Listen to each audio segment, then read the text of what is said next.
Joining us on Beyond the Bio. Two names many of you will already know. Celebrity hairdressers, business owners and partners in life and business. Nick and Royston share one hell of a ride. From celebrity clients and success to relationships and the real story behind the spotlight, including Tuppence the dog. But I was also a dancer in London as well, a podium dancer. I'll let you feel me if you let me ride your bike.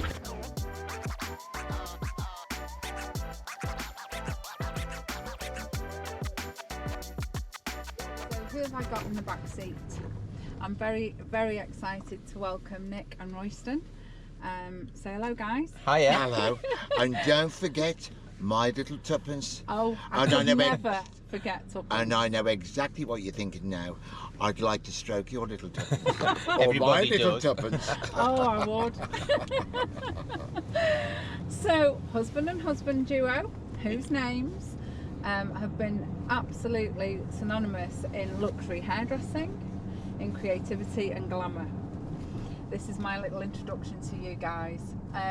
So it's been a sensation, your business, in hairdressing since 1989, is that right? Yes, 1989, November 89, we opened our first salon, yeah. So I've got so much to fit in today. I'm so excited. So welcome firstly to Beyond the Bio. Thank you. But I know that any polished bio goes way beyond that. So I'd like to go back, and I'd like to go back right to the beginning. So Nick, when and where were you born? When was I born? I was born in Wolverhampton, and I was born in, I think, New Cross Hospital, I think. I'm not 100% sure, but I think, but definitely Wolverhampton. I was born in the Black Country in Wednesbury at a place called Portland House. And was that like one of those hospital-y type places? It was like a private hospital, Yeah. but it was council owned. Ah. And what was growing up like for you both? Because I know you mentioned your humble beginnings. So where did it all start? Well, my growing up basically was a one-parent family. I had got a father, but he was never here. He was always working away. He was a womanizer, and he was very rarely at home. So basically, I was brought up with a lovely, loving mother who was very, very close to the day she died. Oh, that's wonderful. And yourself, Nick? Well, I grew up in Wolverhampton, in Wensfield. I had my mum and my dad. My mum worked in a kitchen. She was like an assistant cook. My dad worked at Goodyear's. My dad was also Ukrainian, so he'd come over in the war, met my mum, and decided to stay. My dad worked at Goodyear's as a tyre builder, and my mum and dad were, I know everyone says this, but this is completely true, the best parents I could have ever had, because they never ever judged what I did. Never. That's amazing. That is priceless in itself, isn't it? It is, and especially all those years ago. Yeah, 100%. So where did you was it always there, the love of hairdressing for you both, or was it something that you sort of just decided to go into? Well, I always wanted to be a hairdresser. From the word go, I've got an older sister that was 12 years older, and I was always doing hair from a little kid. I'd always got a comb and a brush in my hand, wanted to comb and brush people's hair.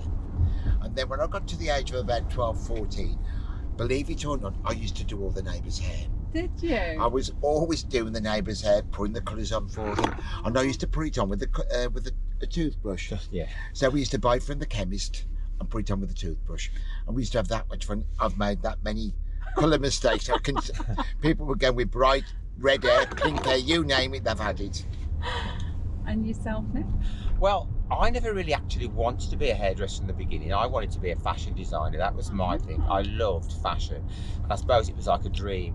But from the background I was from and the time, all that time ago, it would have been very difficult for me to go to university. Yeah. I probably wasn't academic enough either. And how I got into hairdressing was an aunt of mine who I was very close to, saw an advert in the local paper, as they used to do back in the day. Yes, of For course. a Saturday boy in a very nice salon in Wolverhampton. Nick, can I butt in? What? Do you think you was educated enough to go to University. You never even went to school half the time. But that's just showing you're not listening. I've just said that. I wasn't academic enough. And even You hairdressing. need your hearing aid, I you do need it. I do need it. So shut up and let me carry on. So I went into Wolverhampton and got the Saturday job, and within 2 weeks of being there, they offered me a full-time job, and you could leave school at 15 then. So I left almost immediately. I'd only got about 6 or 7 weeks left, so I left almost immediately, and I loved the job from the word go and never ever looked back. Oh my God, that's amazing. So it's like pure passion, the pair of you, really. You've worked so hard. It was a job that just fitted for me. Do you know what I mean? As soon as I got in there, it was glamorous. The music was on. There were lovely people coming in and out, attractive. All the staff were nice. It was great. I just loved it straight away. And meeting so many people, you know. I bet you heard everything. We'll get onto that in a while. So I'm really interested now to know how you both first met. Well, we both first met at a friend's house, didn't we? Yeah. We knew of each other. We were like competition, weren't we? Yeah, big competition in our area. We'd Oh. even walk past in the street and give each other a filthy look. We'd I never didn't speak know to each this. other. Oh, yeah. But we met at a friend's house, and I didn't even know he was going to this friend's. I wouldn't have gone. But anyway, Oh my when we God. actually met and we sat on the settee talking, and I was going to London in those days, most weekends, partying, but I was also a dancer in London as well, a podium dancer at a gay club called Heaven. You were? I was, yeah. God, I'm learning loads here. Okay. And because we got no money in my family at all, I always wanted to meet some. I always dreamt of meeting somebody with money. So I always went with guys 20 years older than myself. But that, anyway, when Nick walked in, I thought, oh my God. What do you mean, oh my God? Oh my God. Anyway, so we sat and talked. We got on, didn't we? We did, yeah. And Nick said to me, he said, Royston, he said, I know you've said you're going to London. Do you mind if I come with you one weekend? So the next weekend you came, didn't you? Yeah, well, what it was at that particular time, so I'd been going out with a guy for about 4 years, who, when I met him, was in a wine bar in Birmingham with his girlfriend. And long story short, he took his girlfriend home, came back to the house that I was staying at, and the rest is history. But he was from a nice family. His dad was a solicitor, so quite posh compared to me, really. And we were together for 4 years, and he dumped me because I was the only guy he'd ever been with, for someone he looked very much like me, but a bit more. Well, he was younger than me. That's what I think he'd gone for, someone younger again. Although I'm only talking, I was only 21 then, so it wasn't. 20. I was 21 when I met him, and I was 23 when he dumped me. So yeah. Oh, And his then- loss. And then when I met Yeah. Royston to me was intriguing because he was telling me all the people he'd been seeing, all the places he'd been going. I thought, well, let me have a bit of that. I'll go out with you. Exactly. I think you went on the bandwagon basically. I did. I jumped on it. Wanted to Damn meet right. people through me. That's right. It's okay. Isn't Yeah. And you did meet quite a lot of people through me because I always tried to fix him up with my old boyfriend. All the you know. leftovers. All the leftovers. Really? Oh, Well, the one thing that Royston learnt in the end, although he wanted the money, you wanted your own money, didn't you? You didn't want other Exactly. people. You didn't want to be controlled. No. And so I did go out with all these people, but because they were older, I didn't like it because they were older. All I Yeah. wanted to do was have some fun. yeah. Exactly. Yeah. What is the age difference between you? 18 months Okay. in my favour. All right. Oh, definitely in your favour. So, are you going to tell me how your first date went? Well, the first date really was quite odd because, as I say, when I met Royston, we were going to London. So we went to London and all over the place, did we, for 6 months. Well, I think we slept together for 3 months as mates. Never touched each other, never had sex in any way, not even a wank. And I mean that. That's the truth, that But is. that is the truth. Yeah. So then, was it? We used to meet each other because we were best friends. We used to meet each other every night after work. We'd go for a meal or a drink, or usually both. And this one particular night, we'd gone to a grotty old pub in Sedgley, had a meal, and when we came out, it was teeming down a rain. So we stood under this little canopy, waiting for the rain to dodge so we could get to the Oh. car. Yeah. And I don't know why, I just said to Royston, what is going on with me and you? Am I going out with you or what? And he said to me, well, do you want to go out with me? And I just said, I think I do. And he kissed me, and then that was it, really. And then within say 10 minutes, we was in a hotel bedroom. I thought we were going to make up for lost time. Oh, damn right. Oh, And that was that's really 41 cute. years ago. Wow. Where has time gone? 41? Yeah, almost 42. That's quite something, isn't it? And we always go out together, and we always go out together. We've never ever been out apart. Maybe a few times when we've been working internationally, but when we're in England, we always go out together and come back I don't together. know where we are. We're always together, really. Yeah, we are. And do you think that's your, I mean, everyone's different in relationships, but do you think that's your secret to maybe it working? That you I don't think there's a spend secret to time? our relationship. Our relationship is what it's always been, just me and Royston. I don't know anything else. We've always worked together. We've always lived together. We bought a house not long after sort of getting it together, didn't we? And I never thought it could get better because it's always been fantastic. But the older we've got, the better it's got. Is that That's right? interesting. I think so, I yeah. think Yeah. I think you know each other, inside out, don't you? Well, I Yes. definitely know you, put it that way. And everybody knows you. Yeah, but that's a really good point because you're growing with each other, aren't you? Absolutely. And you know what? We've had a really successful time as hairdressers. When we opened our first shop in 1989, we had that for 10 years. And we started entering competitions, and I won quite a big competition. And the prize was to have 6 photographs taken by Clive Arrowsmith, who at the time was a really big fashion photographer. So I went to do that, and on the shoot there was a makeup guy there, and we sort of got chatting.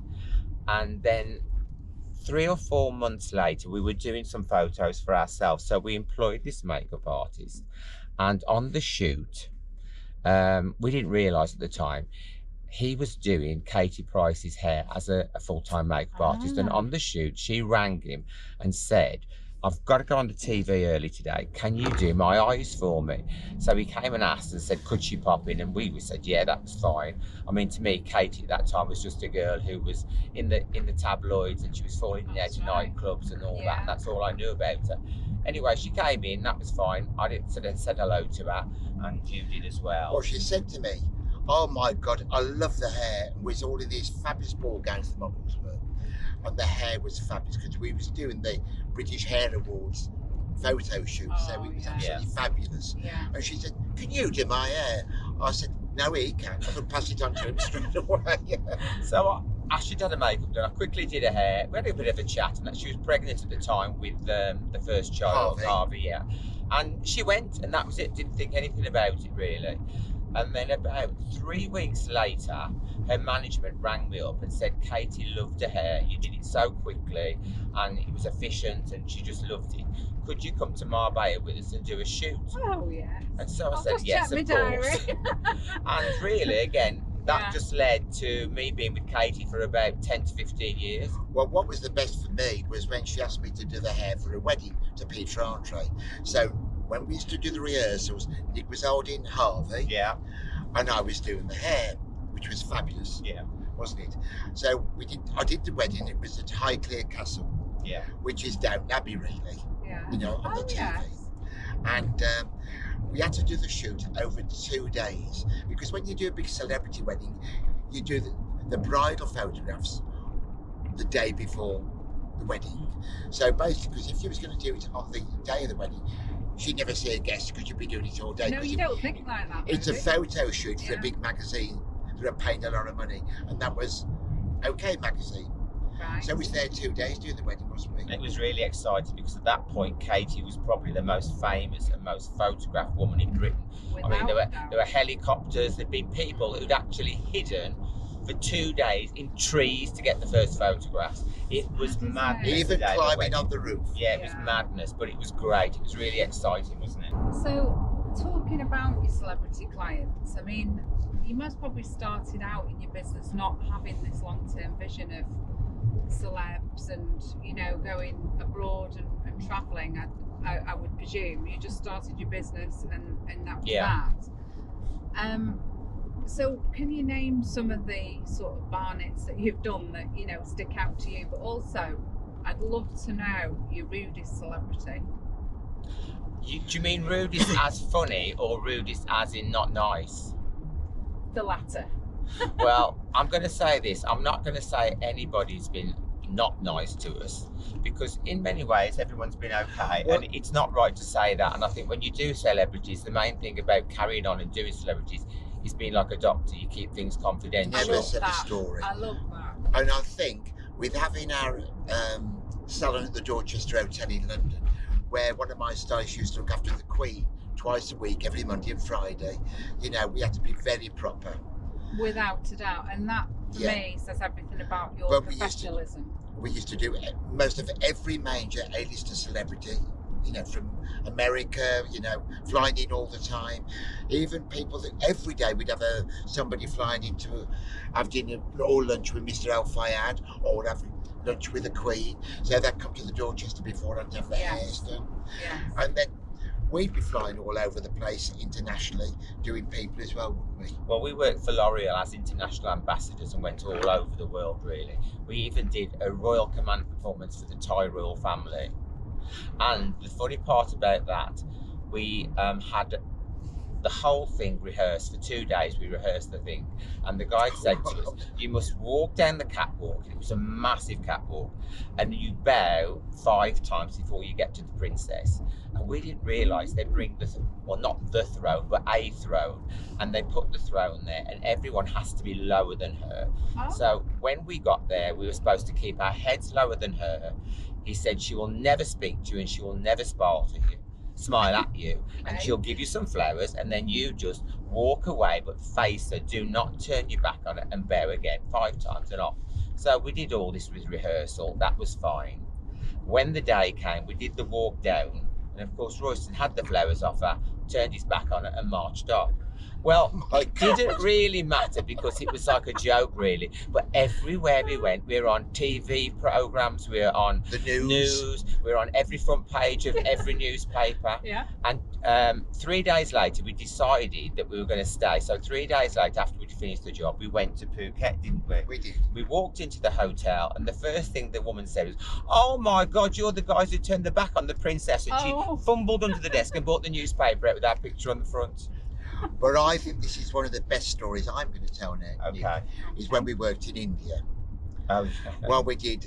First of all, when you go to India, we do a big show, and then for probably 4 to 5 days after, we do look and learn seminars where we demonstrate in the morning, and then the actual students bring their own models in, and we help them with the work. Yeah.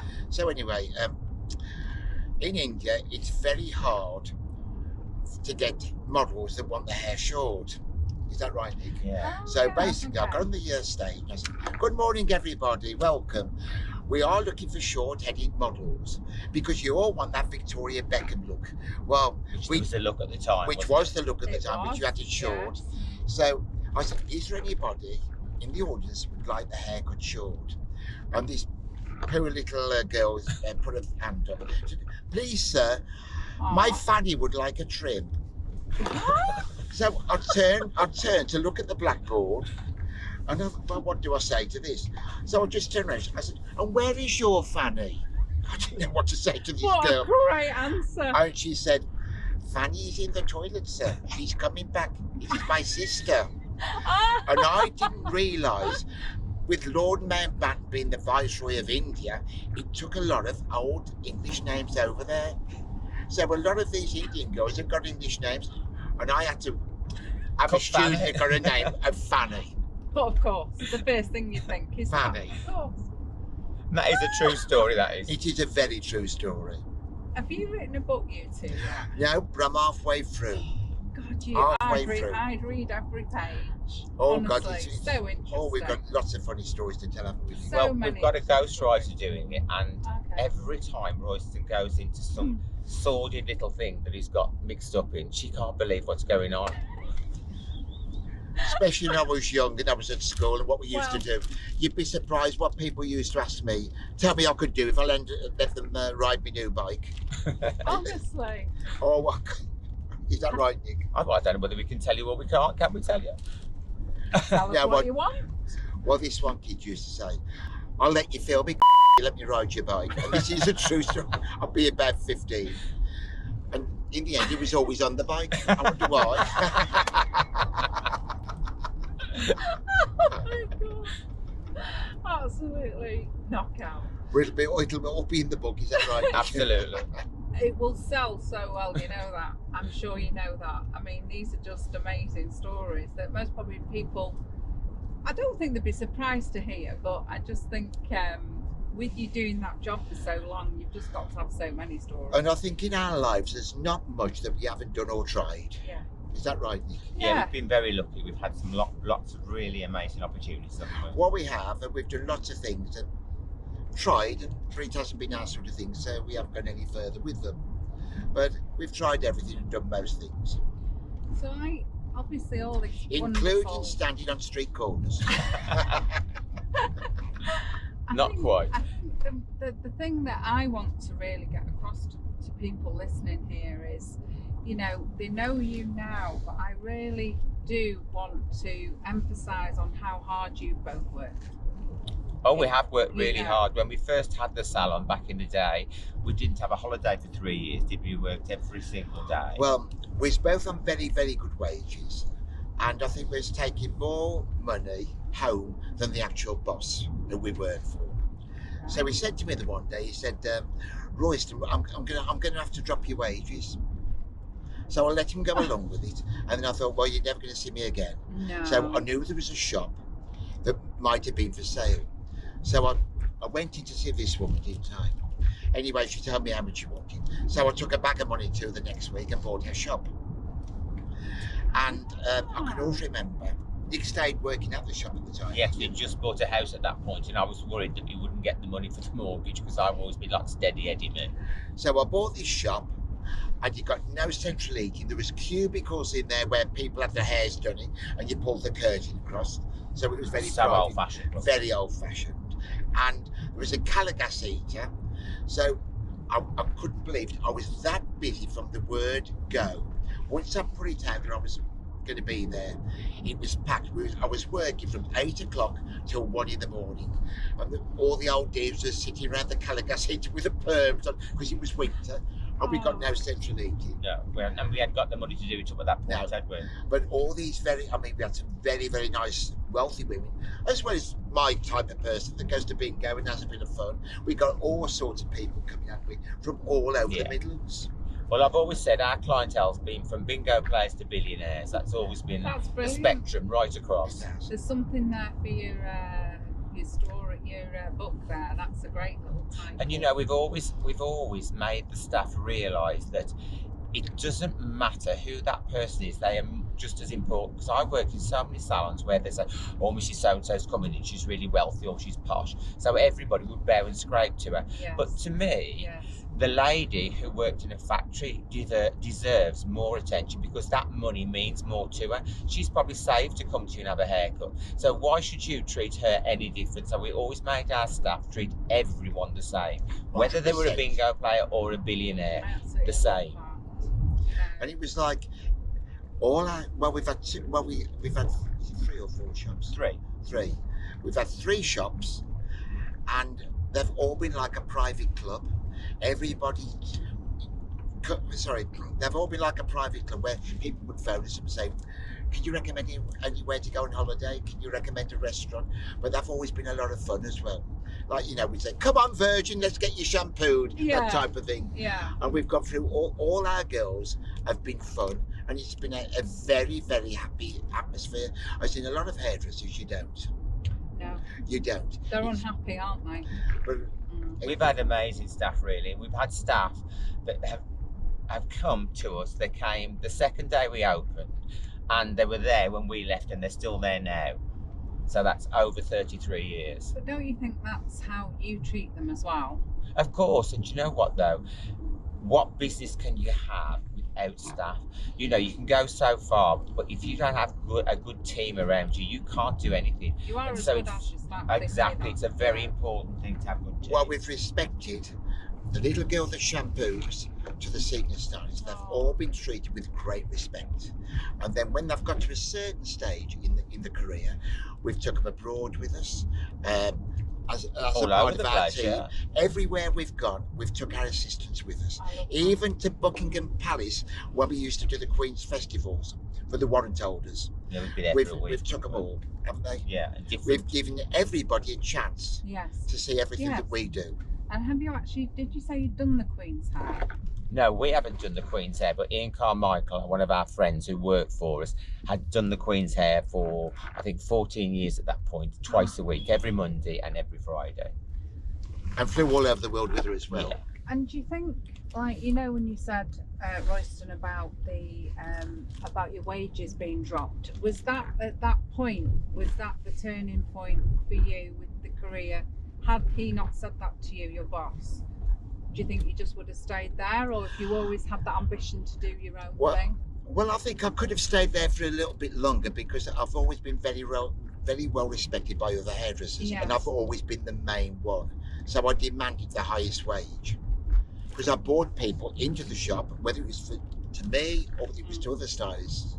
So, and I was always doing shows. I was doing everything to promote anybody's business. So what I'm trying to say to you here, wherever I've worked, I've always put 100% into it. Yes.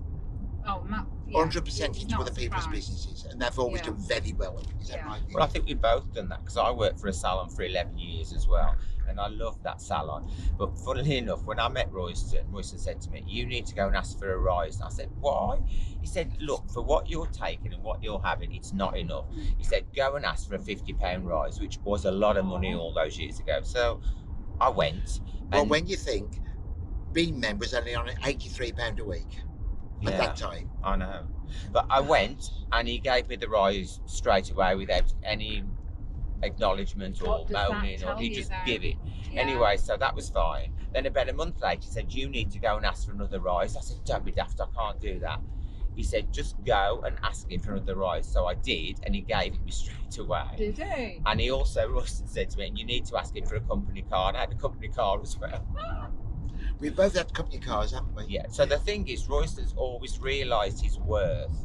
And I'm not saying I didn't realise it, but I don't think I'd got as much nous as Royston. Royston's got very good business mind. Yes. And some people do have that. They have a really good business mind, and some people have more the passion, but they don't always just have that business mind, do So they? I think together we've been a good team in that I way. think, A great team. without a doubt. Obviously, it's proven that. Yeah. I think on this note, I think we should put one of your songs on, because I know that you have told me Put you've what? got some favourite songs. Yeah. So I thought, Nick, we'd go with yours first. Okay. Do you want to tell me what your favourite song is and why? My favourite song is Michael Jackson, "Don't Stop Till You Get Enough." And I'll tell you why, because it reminds me of a time in my life which was amazing. I think it was around 1980, 81. And it reminds me of Saturday night in Birmingham, going to Hawkins Wine Bar. This wine bar was amazing. And they used to queue down the road, and they used to pick you. I mean, you couldn't do it now, but they'd walk along the queue and say, "No, terrible shoes, God. terrible outfit, makeup's no good, crap hair." And you know, I remember the one Saturday night, Nick had got a hairpiece on, he'd got a ponytail on, Yeah. and suddenly went missing.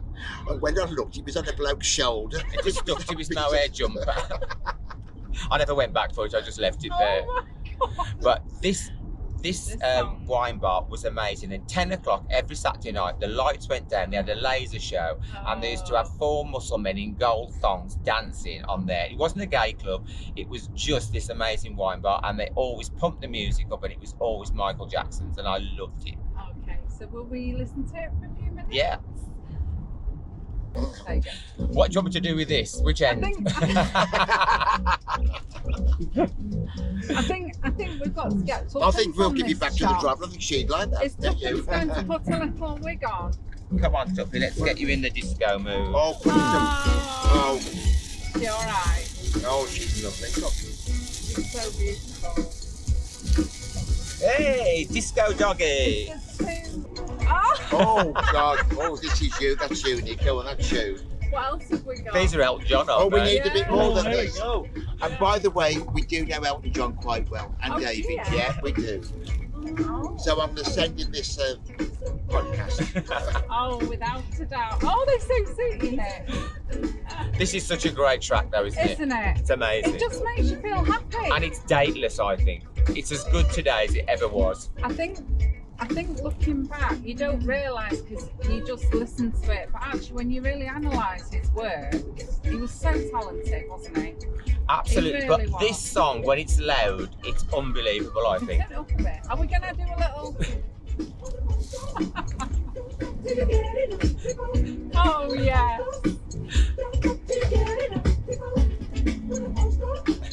How's Tuppence getting on? Come on, Tuppence. We have a dance. Yay! Bless her heart. Have a little dancing. And Yay! it's pink as the hair. I was lost my mic. That's I don't know amazing. where my mic's gone. So, as I was saying before, I think a lot of people see your lives now and think you've got it all, which you have. But I just feel that I really feel that your early challenges that you faced and everything that you've gone through, was there anything that was really that you had to really sacrifice, or you know, something that wasn't always going your way? I can't really say that. I mean, No, I can't. the only thing I would really say, that I think a lot of people today, and I find, I don't know what, I know everyone's got a different story, but I think today everyone talks about being gay and say, oh, it's really hard and it's this and this. Well, you know, 50 years ago when we were young, it was quite hard, but I'm going to tell you this, I never found it hard. People have asked us on loads of occasions, when did you come out? Well, as I said, well, I was never in to come out. I was always me. I was as campus tits when I was young. I used to wear makeup, I used to wear... Did you say when you were young? But as I said, my dad was just a normal guy who worked in a factory. But you know what? Every Saturday he always took me into town. I'm talking now when I was about 6 or 7. And he took me into town one Saturday, and there was a lovely toy shop in the arcade in Wolverhampton. And I don't know if any of you lot will remember, but they used to sell plastic perspex with glitter stilettos, like a child's shoe. Yeah. Like it was, I think it was called Okay. Cinderella shoe, and it had elastic round it so you could fit it onto you. Anyway, I went mad for these bloody shoes. And do you know what? He bought them for me. And I think, when I think back about it, I didn't think at the time, but when I think back about it, that was really probably quite a hard thing for him to do and accept. He was a guy who worked in a factory, and I walked around the bloody house in these stilettos and loved them, but he never stopped me, That is ever. so lovely. And you know, because everyone has to have this sort of label these days, but that's, I suppose my question was that all those years ago, I just sort of just presumed it would be harder to say that you were gay. I honestly never felt that. I just lived in my own world. I knew what I was. I didn't know who anybody else was or how they felt. I just knew how I felt, and I was Yeah. me, and that's the only way I can explain Yeah, it. And I yeah. never felt like a victim. Don't get me wrong, I got called names, I got pushed about. On the bus home from school, there was one lad that really didn't like me, and he was always horrible to me on the bus, and it used to upset me. But I used to just look at him and think, you gingerhead twat. Yeah, because And- it's actually their problem, Yeah, isn't it, I when they do this. I think we've got bullied, haven't we, in school? Yeah. And even many times after when we left school, even sometimes now, occasionally, you can have yeah. people that are very rude to you. But we've always coped with it, haven't we? I think- Always kept it, just gone right over my head. I think so. I mean, that's actually my next question, because you are so visible.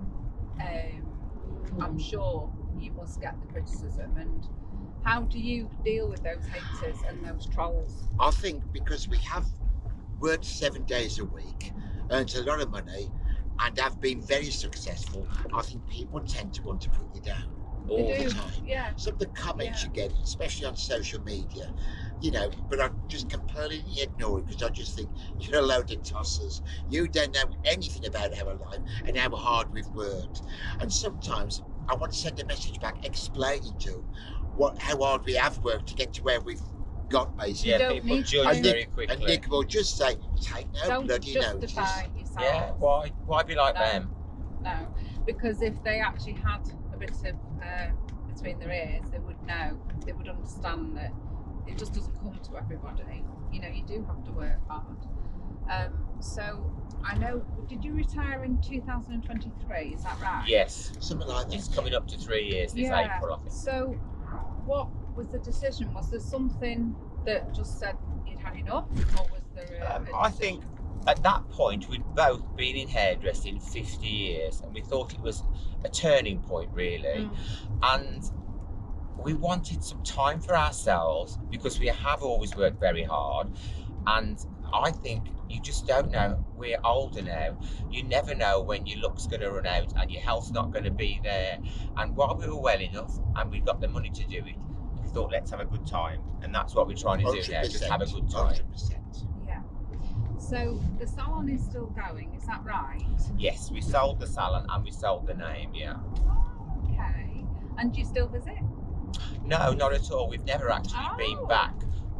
Well, I don't think you've ever been back. I've been back once or twice to collect some mail in the beginning, but no, we don't have anything to do with it.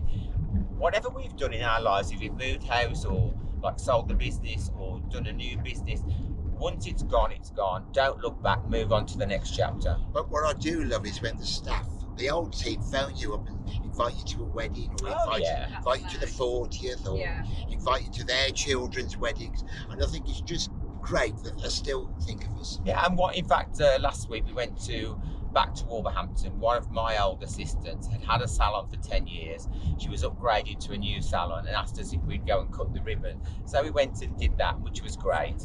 Yeah, that's really nice. But I mean, we cut the ribbon basically to a lot of people's salons all over the country, because we gained a lot of respect. In fact, they used to say we're the 6 best hairdressers in the country, haven't they? At one point, yeah. At one point, yeah. Do you miss everyone? I suppose in a way you miss some of your clients, but again, it's as I said, I think you have to put a lid on it and move on, and I think we've moved on and we've got a different thing going on now. We've moved out of the area as well. We've moved into Cheshire, which has been great for us because obviously being on the Housewives, if we're filming, it's so much easier to get there, and we've got lots of friends in Cheshire. There's so many amazing places in Cheshire to go out as well. Yeah. So we're really happy, aren't we? Very happy. And you've had your house renovation, of course. We've had a big house renovation, which is now needing, it is finished. Yeah, it's finished. Yeah, it's finished. Yeah, absolutely amazing. I've been seeing it all on socials. So I must, before we can't let the moment go, we must mention Tuppence. I love little Tuppence. I think I might know the answer, but I'd love to know why you called it Tuppence. Well, for many reasons. I can always remember when I was working at the Dorchester Hotel, I used to do a title lady, and her name was Lady Tuppence. Oh. So every time she used to come in, I could burst out laughing in her face. I mean, I didn't, because I thought of, straight away, I thought of a woman's fanny every time I spoke to her. You're back in India again now, aren't you? Oh, I'm back in India, I am, yeah, 100%. I thought, oh my God. And I used to want to call her Mrs. Fanny, but I never did. I just think it's a really, really cute name, and Tuppence was a very, very smart name in the 30s. And if I'd have ever had a daughter, I would have definitely called her Tuppence. I love it. Yeah. I just love it. Tuppence. It's beautiful, isn't it? Yeah. And how old is she? She's just coming up to 3. She's very spoiled, isn't she? Oh, she's gorgeous. She's such a good little thing. We take her everywhere with us, everywhere. And if she doesn't, she goes round the corner to Anna's house, doesn't she? Where she stays overnight if we go the distance. Even if I'm going just for a couple of hours for dinner, she goes round to Anna's. Yeah, we're so lucky we found somebody on the park where we live who will have her. And they worship her. Yeah. They like me. She sleeps in the bed like she sleeps in our bed. Oh, yeah. If you have a pet, you've got to do this properly, haven't you? Yeah, she's part of the family. In your bed. But honestly, I've got 2 dogs, and they're not allowed in the bed, but they're allowed on the bed. Yeah. Well, what I haven't told you, I have got a lovely little pussy as well. Oh, have you? Yeah, Frankie was a stray that came to us 20 years ago, and she's still with us now. 20? But all she does now is eat and sleep. Oh. Yeah, she's old now, but she's lovely. My daughter's called Frankie. Really? There you go. Yeah. Well, we called her Frankie when she came because we wasn't sure whether it was a boy or a girl, so we called her Frank first, and then we changed it into Frankie. And then I took her to the vet to be checked over. He said it's definitely a girl. Yeah. Oh, how lovely. Yeah. No, I didn't know that. Oh yeah. So, I asked you again about songs. So, Royston, you have a favourite. I'd love to know what the story behind yours is. Well, I love I am what I am, and I'm going to play that at my funeral. Oh, you are? Because I've always been where I am. Yeah. I've never been in the closet. In fact, people say to me, well, when did you come out of the closet? I said, well, I've never been in the closet to come out. So I am where I am. So people have always known me as a camp old bugger or whatever you want to call me now.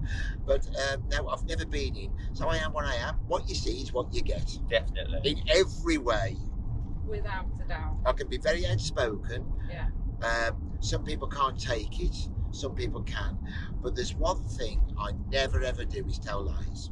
No. I always used to say to the girls at work, never tell a lie, because if you do, they'll come back at you.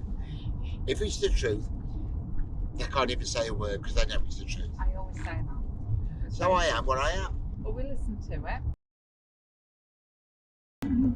I am his own Special creation. You, my own deck.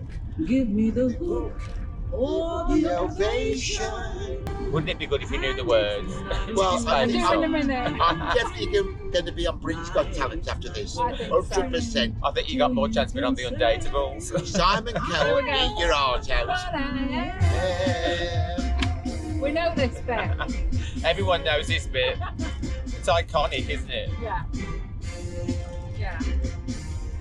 I just wish I could do a little dance at the funeral, but I'll be in the coffin. I am what I am. I don't want praise. I don't want pity.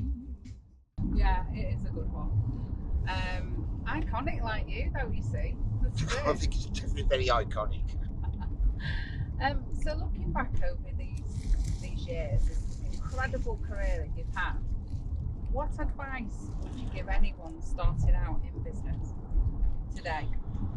I think that my main advice would be always believe in what you're doing and be yourself and work hard. Because what I've found now, I think this is a bit of a sweeping statement, but I think it is true.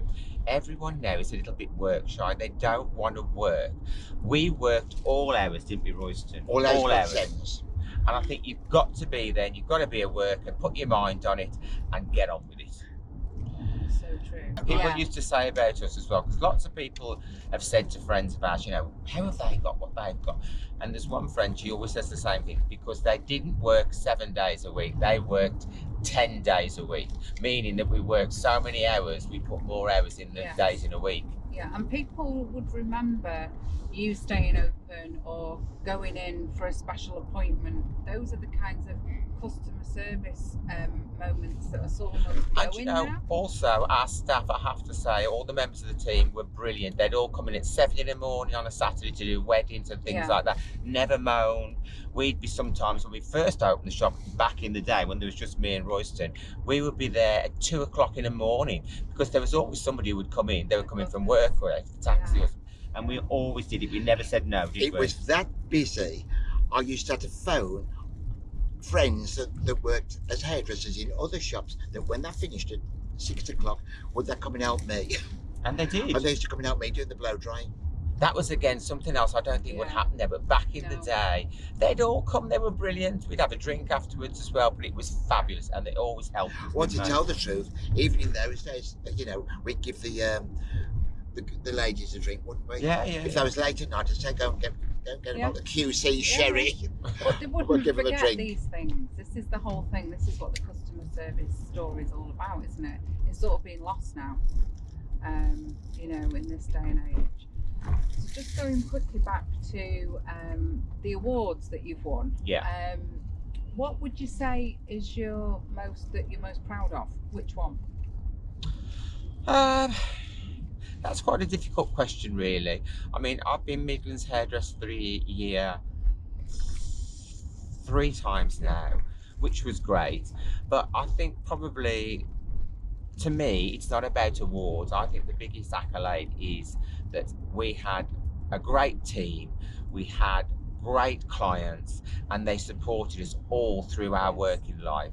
And that is the biggest accolade to me and the biggest thing that anyone could ever wish for, because we were successful only because of those people with us, around us, and the ones who supported us. 100%. And I think it's just a cherry on the top, isn't it? An award. Yeah. We have won many, many awards. I remember that one award. I had a standing ovation at the Royal Albert Hall. Oh yeah, that was Do you remember? at the alternative hair show. Everybody else had 6 models to go on stage with. I decided to invest in 1 model, Oh, the same money as somebody would spend on 6. gosh. Anyway, this one girl, I mean, she came on. I mean, her hair was fantastic. She was a black girl, and she was about 6'4".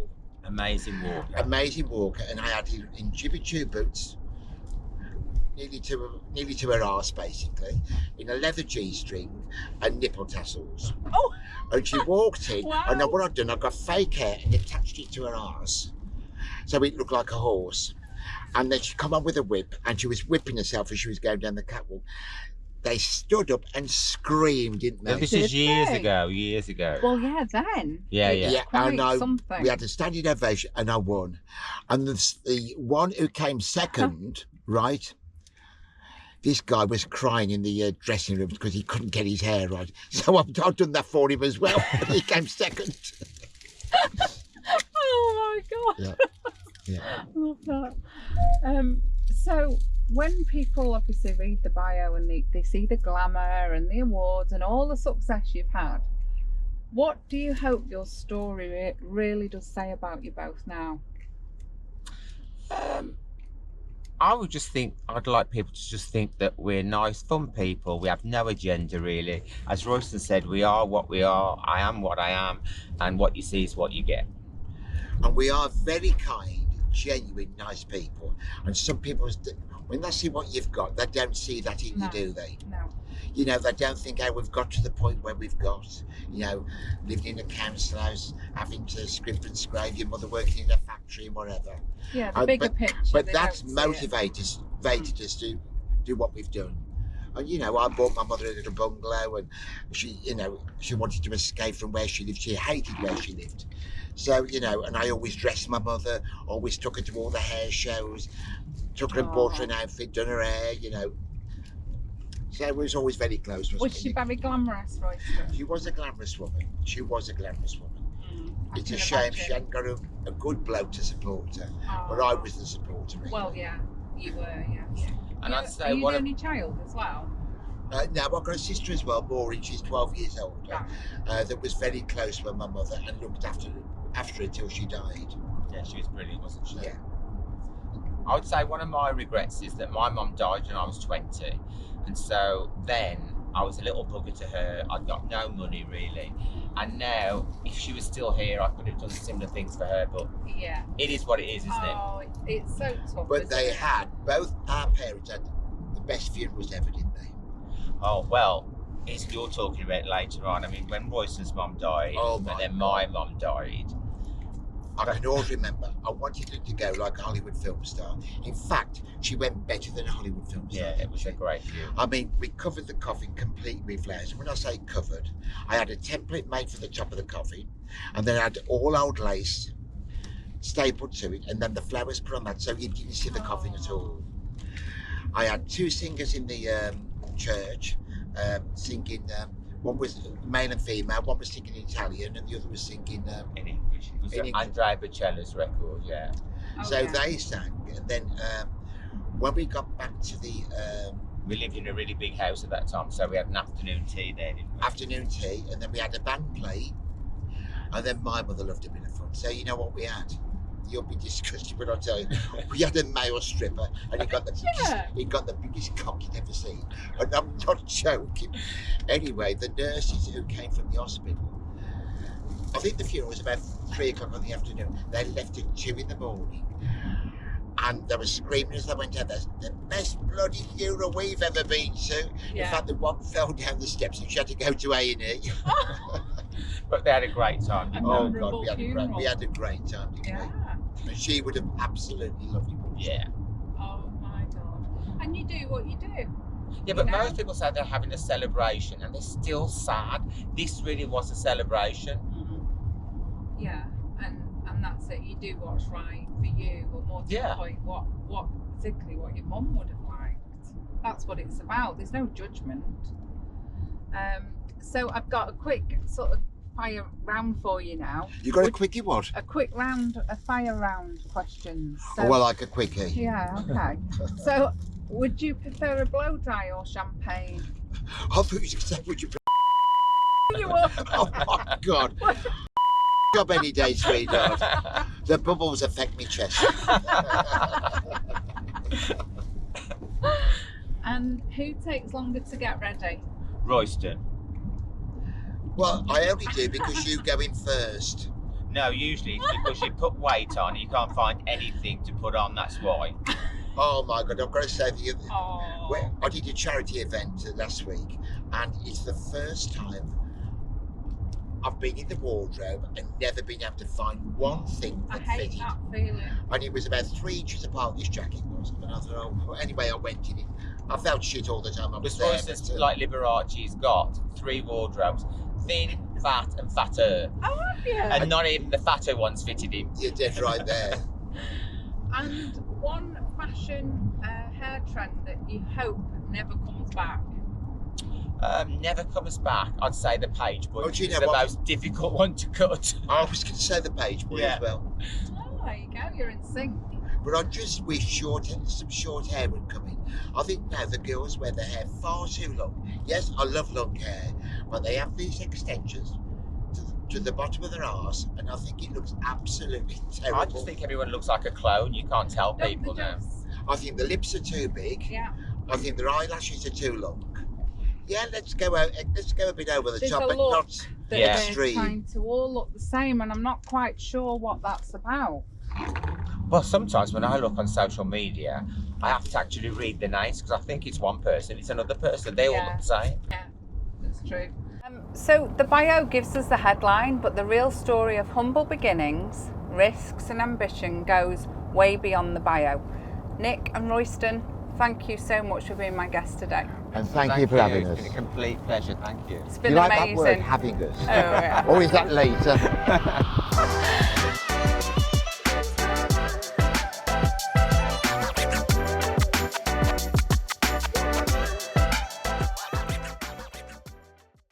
Well, cheers to that, shall we? Cheers.